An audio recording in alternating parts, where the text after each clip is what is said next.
Bonjour, bienvenue au message lumière de la famille Myriam. Nous sommes dans le temps du carême qui tire bientôt à sa fin. Dimanche, nous entrerons dans la semaine sainte où l'heure de Jésus sera venue. Aujourd'hui, le texte de Saint Jean met en lumière comment l'étau se resserre autour de Jésus. On veut le lapider. Le contexte de ce passage est la fête de la dédicace ou de la consécration du temple, appelée par les Juifs Hanouka.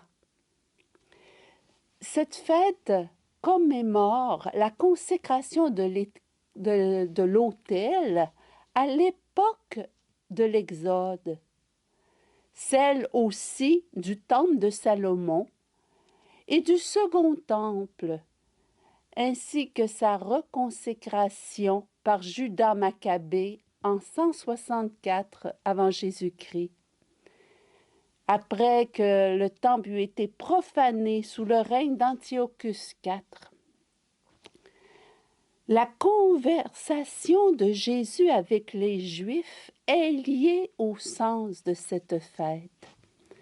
Si tu es le Christ, c'est-à-dire le consacré par l'onction, dis-le-nous ouvertement. Jésus affirme qu'il est le Christ et que les œuvres qu'il accomplit en font foi. En réponse à l'accusation de blasphème de la part des Juifs, « Tu n'es qu'un homme et tu te fais Dieu », Jésus s'appuie sur l'Écriture pour affirmer qu'il ne se fait pas Dieu, mais que c'est le Père qui l'a consacré et envoyé. En effet, l'Écriture appelle fils de Dieu ceux à qui la parole de Dieu s'adressait.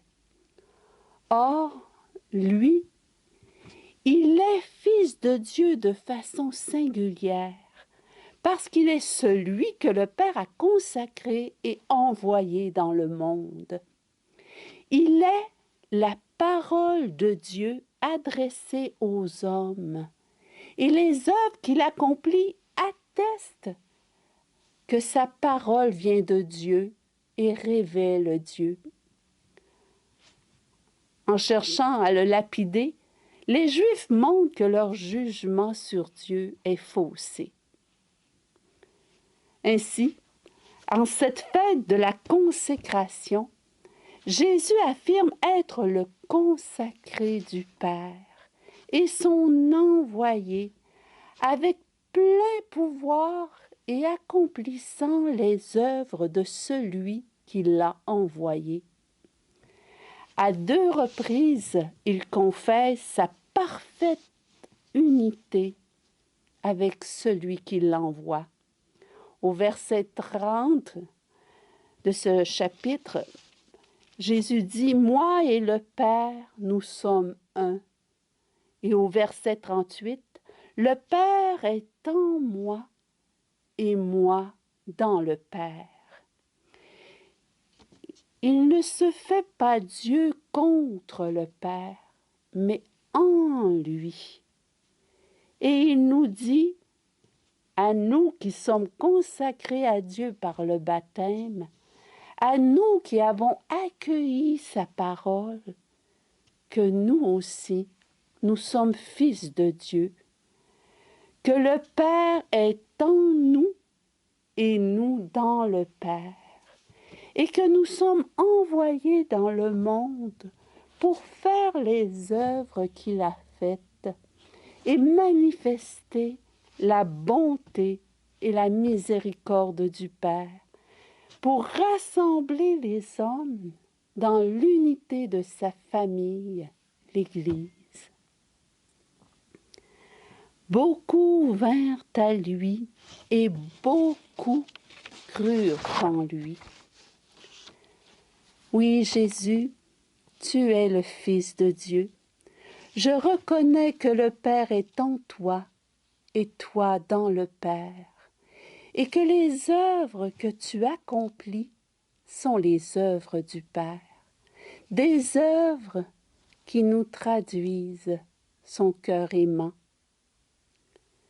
Seigneur, tu m'envoies dans le monde pour porter ta parole et accomplir des œuvres de miséricorde, afin que beaucoup viennent à toi et croient en toi.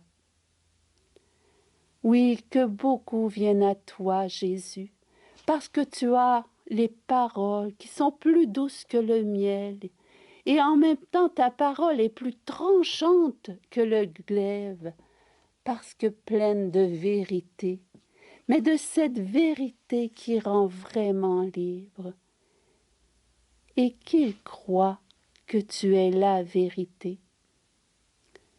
Que beaucoup viennent à toi, Jésus, attirés par ta bonté et ta grande miséricorde, qui leur ouvrent des horizons, qui leur permettent de commencer une vie nouvelle, et qu'ils croient que tu es la vie.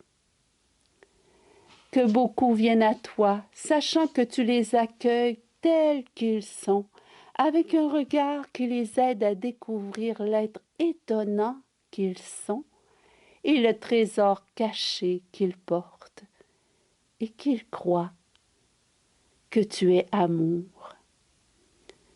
Que beaucoup viennent à toi, Jésus, parce que tu ne juges pas, ne condamnes pas, mais tu es toujours prêt à pardonner, même ce qui nous semble impardonnable, et qu'ils croient que tu es pardon.